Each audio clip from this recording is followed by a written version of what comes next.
As the legal use of marijuana and other cannabis products grows in Canada and beyond, consumers are becoming more curious about their options.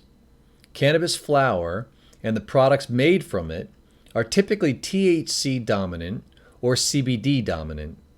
Some contain THC and CBD in equal amounts or in various ratios to one another. CBD and THC are compounds produced by the cannabis plant. While they are very similar to one another, chemically speaking, there are important differences. Exactly how are they different, and what do these differences mean? Both CBD and THC interact with your body's endocannabinoid system, but they have different effects in the body. These two natural compounds are members of a family of similar compounds called phyto-cannabinoids.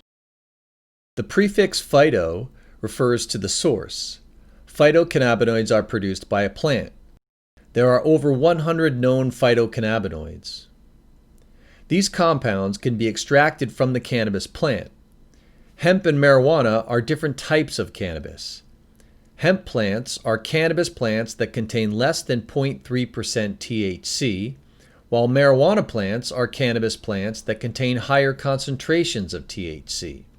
Whether they are extracted from hemp or marijuana, THC and CBD are the exact same molecules.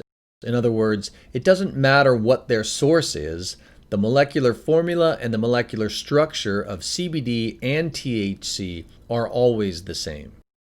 Cannabis products containing THC, CBD, and other phytocannabinoids are currently sold in a variety of forms, everything from chocolate to gummies to oils to capsules and tablets, and more. Of course, the most common form is still the cannabis flower itself. Here we have the chemical formula and chemical structure of CBD on the left and THC on the right. First, notice that they have the same exact chemical formula, 21 carbons, 30 hydrogens, and 2 oxygens. Chemically speaking, molecules with the same chemical formula but a different chemical structure are called isomers. THC and CBD are structural isomers because the structure is slightly different. The difference is the location of this one hydrogen atom. With CBD, the hydrogen atom is here. With THC, the hydrogen atom is here. THC gets you high, and CBD doesn't. And it's all because of the location of that one hydrogen atom. To be fair, THC does a lot more than just get you high. It's interesting to note that the cannabis plant doesn't actually biosynthesize CBD and THC. It produces precursor molecules that are acids, CBD acid or CBDA, and THC acid or THCA. These are the forms that exist in nature. The difference is a carbon, 2 oxygens, and a hydrogen atom, also known as a carboxyl group. The acid forms of cannabinoids have similar but not identical effects in the body. For example, THCA does not produce intoxication or impairment, but THC does. You may hear the term decarboxylation or decarboxylated when referring to cannabis products. This means that the carboxyl group has been removed, and the neutral form of the molecule remains. Decarboxylation is typically accomplished through heat. Heat removes the carboxyl group. This is why if you steep dried cannabis flower in tea, you won't get high, because it's not hot enough. But if you roll it into a joint and light it on fire, you certainly will. There's a lot of interest in the acid forms of these compounds, but we won't talk much more about them in this video. The majority of packaged cannabis products available today are already decarboxylated. Given their chemical similarity, it's not surprising that CBD and THC have many of the same effects in the body. The most noticeable difference, as mentioned earlier, is that CBD does not lead to intoxication or impairment. Both CBD and THC reduce pain and inflammation. Both reduce nausea and vomiting. Both reduce seizures, although you don't hear much about THC's anti-seizure effects as compared to CBD. They do have some different effects, however. THC can stimulate appetite, promote sleep, reduce muscle spasms, and modulate the immune system. CBD, on the other hand, can protect nerve cells and reduce anxiety. There is some promising research that indicates that CBD may be helpful in reducing psychotic symptoms associated with schizophrenia, but more research is needed. Given the list of effects in the previous slide, it's not difficult to consider what symptoms and medical conditions these compounds might be helpful in treating. When you look at surveys asking individuals what they use medical cannabis to treat, you see symptoms and medical conditions like arthritis, back pain, Crohn's disease, anxiety, sleep disorders, autoimmune disorders like multiple sclerosis, and more. The list is very similar for CBD. In the U.S., a semi-synthetic form of THC called dronabinol or Marinol was approved in 1985 to treat nausea and vomiting induced by cancer chemotherapy. It was later approved to treat appetite loss and weight loss in patients with HIV and AIDS. It is used off-label to treat obstructive sleep apnea and chronic pain. Dronabinol is not currently available in Canada. Nabilone or Sesamet is a synthetic form of THC approved in the U.S. in 2006 for the same indication as dronabinol's initial approval, chemotherapy-induced nausea and vomiting. Nabilone is available by prescription in Canada. Nabiximols or Sativex is a prescription form of THC and CBD in a 1-to-1 ratio extracted from marijuana combined with terpenes and other cannabinoids. Sativex is approved in over 30 countries, including Canada, to treat symptoms of multiple sclerosis. Sativex is not currently available in the United States. One CBD-based prescription drug has been approved in the U.S., Epidiolex. Epidiolex is a purified form of CBD also extracted from the cannabis plant. Epidiolex is a treatment for several severe forms of rare childhood epilepsy. Epidiolex is not yet available in Canada. Adverse reactions are always dependent upon the dose.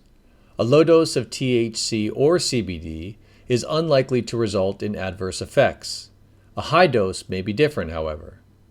Generally speaking, CBD is well tolerated, even in large doses.